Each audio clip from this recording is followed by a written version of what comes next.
السلام عليكم كسو دو كانال كام تكنولوجي ومركله iyo muuqaal cusub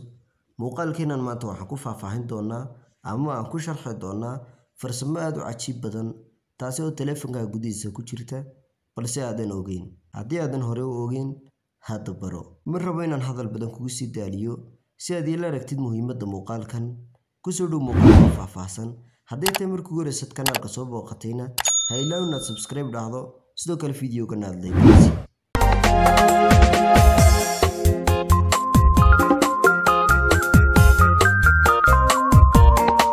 ugu horeyn waxaad soo furtaa settingska telefoonkaaga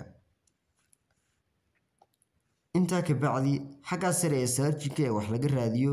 waxaad ku qori doontaa notification history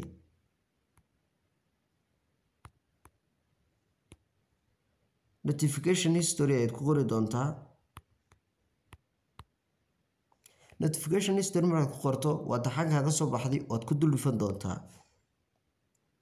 intaa ka bacdi waxaad ka sii dooran doontaa notification history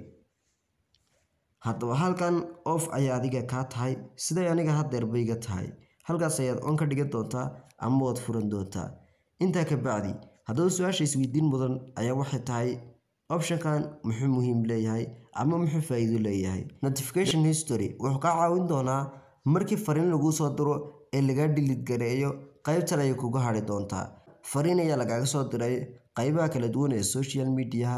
sida Facebook, Instagram, Telegram iyo WhatsApp kadibna waa laga delete gareeyay markii laga delete gareeyo bartan ayaad imanaysaa halkan ayaad ka arkaysaa fariintii fariin walba laga delete gareeyayna halkan ay imanaysaa tusaale kooban qof asxaabtaada kamid ah dhanka WhatsApp-ka ayaa waxa uu ku soo diray fariin kadibna fariintii waa uu diliiday haddaba isla fariintii qofkaas ka diliiday ayaa bartan imanaysa oo isla bartan ayaad ku arki doontaa muuqaalkan haddii aad fahantay